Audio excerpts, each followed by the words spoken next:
PhazePlays here with a quick build update for Bleed SLAMS.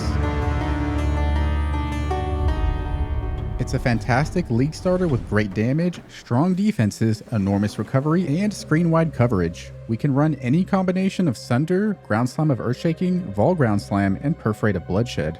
In softcore trade, the gear for this build should be far more accessible than most other archetypes.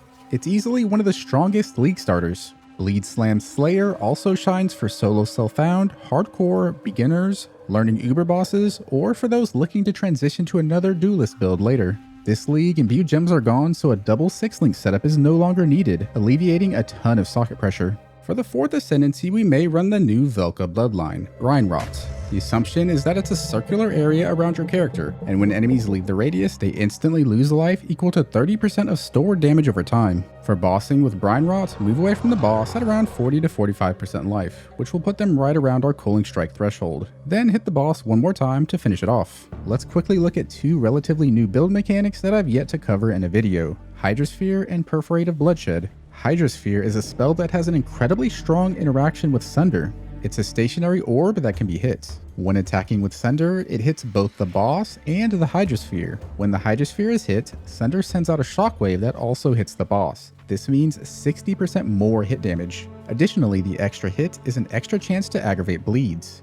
With this setup, running Static Strike to aggravate bleeds is unnecessary. Battle Mage's Cry automatically repositions the Hydrosphere on top of bosses. This interaction is incredibly powerful, and best of all, it's completely automated with Battle Mage's Cry and Auto Exertion.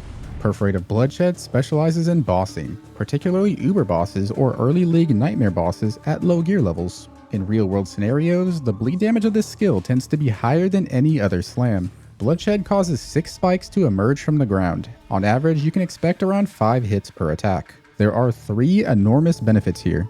Each hit rolls a different number in your damage range. This means that a high rolled bleed is pretty much guaranteed. This interaction is very strong with Rizlata's Coil and Volatility. On each of the 5 hits, there's a chance to aggravate bleeds. This means bleeds will instantly aggravate even from the same attack.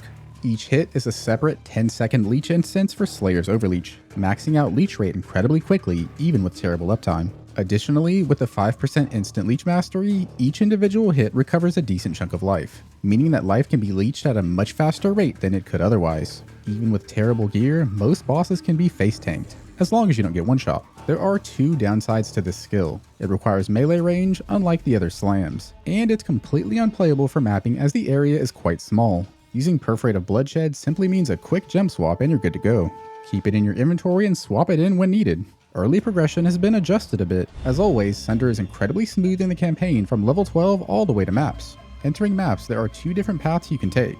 Version 1 is pure Sunder along with automated Hydrosphere, and version 2 is Sunder combined with Hydrosphere and vaalgroundslam. Version 1 is great for a simpler playstyle and has less socket pressure. It's essentially a one-button mapping build.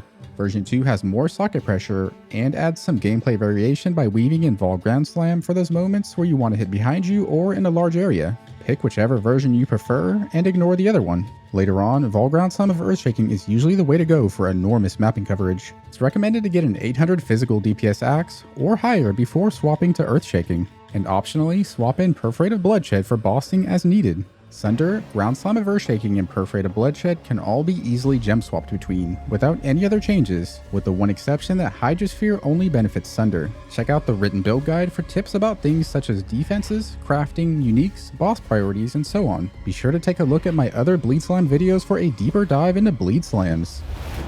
Click like and subscribe if you enjoy the video. As always, thanks for watching.